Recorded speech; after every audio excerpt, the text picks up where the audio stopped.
لا تقربوا الزنا انہ کان فاحشۃ وساء سبیلا، زنا کے قریب تک نہ پھٹکو، یہ نہیں کہا کہ لا تزنوا، نہیں، قریب تک نہ پھٹکو۔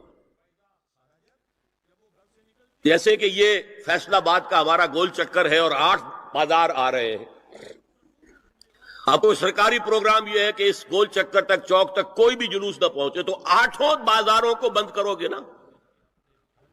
لہذا دور دور تک اللہ تعالیٰ نے وہ حدیں لگا دی ہیں کہ زنا کی ترغیب نہ ہو، زنا کے راستے جو ہے وہ مسدود ہو جائیں۔ یہ اس دور کی انٹلیکچول خیانت، ڈس آنیسٹی کا سب سے بڑا معاملہ ہے۔ جدید نفسیات کا بابا آدم مانا جاتا ہے فرائڈ، اور فرائڈ کے نزدیک انسان کے محرکات عمل میں سب سے زیادہ طاقتور، سب سے زیادہ پوٹنٹ سیکس ہے، اصل محرک انسان میں۔ یہاں تک کہتا ہے ایڈیپس کمپلیکس، باپ اگر محبت بھری نگاہ سے بیٹی کو دیکھ رہا ہے تو یہ بھی سیکس ہے، اور ماں اگر بیٹے سے محبت کر رہی ہے تو یہ بھی سیکس ہے۔ انا للہ و انا الیہ راجعون۔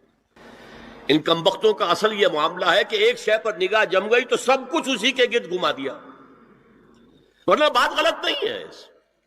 Sexual motive one of the most important motives, no doubt about it. اگر یہ نہ ہو، اگر عورت میں مرد کے لیے اٹریکشن نہ ہو، اگر عورت کو مرد کی احتیاج نہ ہو تو تمدن ختم ہو جائے۔ کون شادی کا کھکیڑ مول لے گا؟ ایک پیٹ پالنا اور ہے، خاندان کی ذمہ داری اور ہو جائے گی۔ یہ اس قدر زبردست جو ہے، یہ موٹیویشن ہے، اندر سے جذبہ ہے اور اٹریکشن ہے شدید۔ اس اعتبار سے یوں سمجھیے، جتنا زوردار گھوڑا ہو اتنی ہی زوردار لگام چاہیے اگر ڈسپلن میں رکھنا چاہتے ہیں۔ لہذا اس سیکس کو ڈسپلن میں لانے کے لیے ایک قانونی تعلق ہو ایک مرد اور عورت کے درمیان، ازدواج ہو، شادی ہو جائے، یا دوسرا راستہ وہ بھی تھا جو آج کل نہیں رہا، باندھی ہو کسی کی، مل کے یمین ہو، ان کے اندر سیکشول انٹرکورس جو ہے وہ ہو اور اس سے باہر نگاہ بھی نہ جائے۔ قرآن اور حضور دونوں کس قدر حقیقت پسند ہے۔ سورہ آل عمران میں فرمایا زُيِّنَ لِلنَّاسِ حُبُّ الشَّهَوَاتِ مِنَ النِّسَاءِ وَالْبَنِينَ وَالْقَنَاطِيرِ الْمُقَنطَرَةِ مِنَ الذَّهَبِ وَالْفِضَّةِ وَالْخَيْلِ الْمُسَوَّمَةِ وَالْأَنْعَامِ وَالْحَرْثِ۔ انسان کے اندر محبت پلا دی گئی ہے، مزین کر دی گئی ہے، کن کن چیزوں کی؟ سب سے پہلے عورت، سب سے امپورٹنٹ موٹیو عورت، پھر بیٹے، پھر ڈھیروں مال، سونا چاندی، آلہ گھوڑے نشان زدہ، اور مال مویشی اور کھیتی، لیکن سب سے پہلے عورت۔ زُيِّنَ لِلنَّاسِ حُبُّ الشَّهَوَاتِ مِنَ النِّسَاءِ وَالْبَنِينَ وَالْقَنَاطِيرِ الْمُقَنطَرَةِ مِنَ الذَّهَبِ وَالْفِضَّةِ وَالْخَيْلِ الْمُسَوَّمَةِ وَالْأَنْعَامِ وَالْحَرْثِ۔ اسی طرح دیکھیے حضور صلی اللہ علیہ وسلم فرماتے ہیں، یہ مسند احمد میں بھی حدیث ہے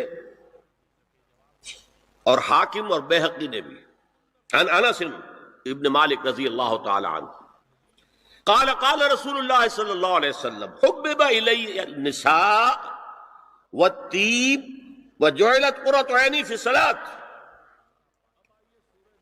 اس تمہاری دنیا میں سے مجھے 3 چیزیں محبوب کر دی گئی۔ حبب الیہ، نمبر 1 نساء۔ کوئی جھجک کی ہے آپ نے بیان کرنے میں؟ ہم شاید یہ جملہ کہتے ہوئے جھجکیں گے، اللہ کا رسول نہیں۔ حقیقت ہے، اس کا اعتراف کرو۔ بہت مضبوط موٹیو ہے، اس میں کوئی شک نہیں، کوئی شک نہیں، کوئی شک نہیں۔ حبب الی النساء والطیب، خوشبو، وجعلت قرۃ عینی فی الصلاۃ، اور میرے آنکھوں کی ٹھنڈک نماز میں ہے۔ اسی طرح خود قرآن میں سورہ احزاب میں جب حضور سے کہا گیا کہ اب بس جتنی شادیاں ہو چکی تھیں آپ نے کر لی ہے، اب آئندہ نہ کیجیے۔ وہاں بھی صاف الفاظ آئے ہیں، اللہ کو بھی واللہ لا یستحیی من الحق، اللہ کو حق بات کہنے میں کوئی حیا یا کوئی جھجک نہیں ہے۔ وَلَوْ أَعْجَبَكَ حُسْنُهُنَّ، اے نبی چاہے عورتوں کا حسن جو ہے وہ آپ کو بھلا لگے، لیکن اب آئندہ شادی نہیں۔ یہ میں تائید کر رہا ہوں فرائڈ کی، اس گدھے نے جو آگے تک پہنچا دیا ہے معاملہ وہ ہے غلط، بنیادی بات صحیح ہے، قرآن مجید کے مطابق ہے۔ یہ سیکس موٹیو بہت سخت ہے، بہت زوردار ہے۔ حضور کی حدیث ہے، ان اللہ کتب علی ابن آدم حظہ من الزنا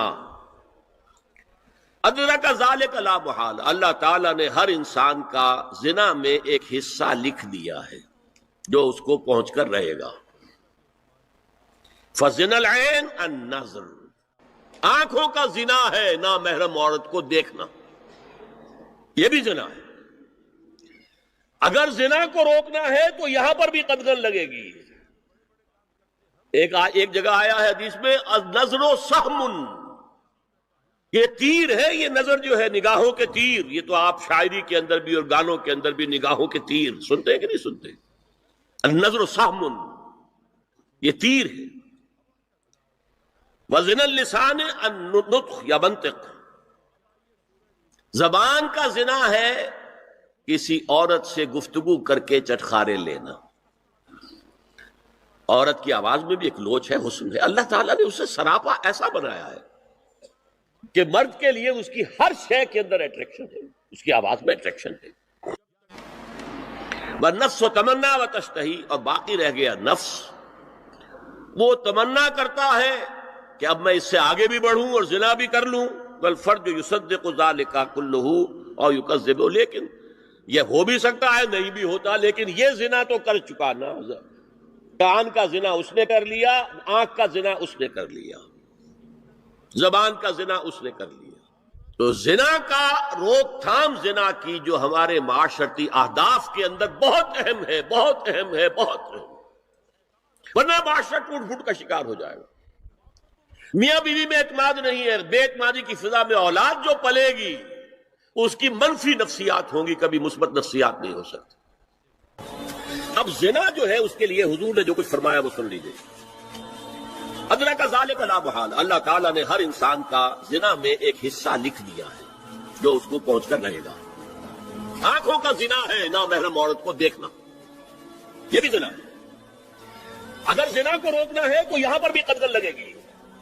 زبان کا زنا ہے کسی عورت سے گفتگو کر کے چٹخارے لینا، عورت کی آواز میں بھی ایک لوچ ہے، حسن ہے، اللہ تعالیٰ نے اسے سراپا ایسا بنایا ہے کہ مرد کے لیے اس کی ہر شے کے اندر اٹریکشن ہے، اس کی آواز میں اٹریکشن ہے۔ والنفس تمنا وتشتہی، اور باقی رہ گیا نفس، وہ تمنا کرتا ہے کہ اب میں اس سے آگے بھی بڑھوں اور زنا بھی کر لوں۔ والفرج یصدق ذلک کلہ اور یکذب، لیکن یہ ہو بھی سکتا ہے نہیں بھی ہوتا، لیکن یہ زنا تو کر چکا نا، کان کا زنا اس نے کر لیا، آنکھ کا زنا اس نے کر لیا، زبان کا زنا اس نے کر لیا۔ ایک تو زنا کی تعریف ملا ہے۔ سورہ بقرہ کی ان آیات کو نماز میں تلاوت کرتے ہوئے میرے دل میں خیال پیدا ہوتا ہے کہ میں ان گناہوں کی معافی مانگ رہا ہوں جو بھول کر یا چوک کر ہو گئے، لیکن جو گناہ میں نے پورے شعور سے کیے اور اب بھی کر گزرتا ہوں ان سے کن الفاظ میں معافی مانگی جائے؟ وہ معافی مانگنے کے لیے تو یہ ہے کہ رب انی ظلمت نفسی ظلما کثیرا، جیسے حضرت آدم سے خطا ہوئی تھی، حضرت حوا اور آدم نے دعا مانگی تھی ربنا ظلمنا انفسنا وان لم تغفر لنا وترحمنا لنکونن من الخاسرین، وہ دعائیں بھی قرآن مجید میں موجود ہیں۔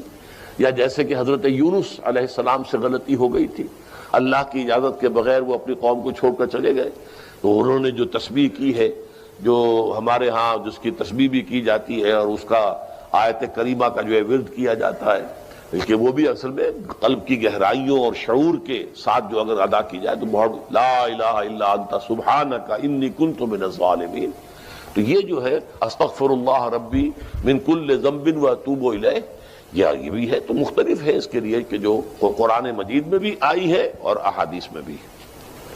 البتہ توبہ کے بارے میں چونکہ ذکر آج ہوا ہے اور آپ نے سوال بھی کیا ہے، تو یہ بات واضح ہو جانی چاہیے توبہ کی 3 شرطیں ہیں صحیح توبہ ہونے کی، اور یہ 3 شرطیں ہیں حقوق اللہ میں جو گناہ ہوا ہے اس کے ضمن میں۔ حقوق العباد میں ہوا ہے تو 4تھی شرط اور ہے۔ وہ 3 شرطیں کیا ہیں؟ گناہ پر حقیقی پشیمانی ہو، دل میں شرمندگی ہو،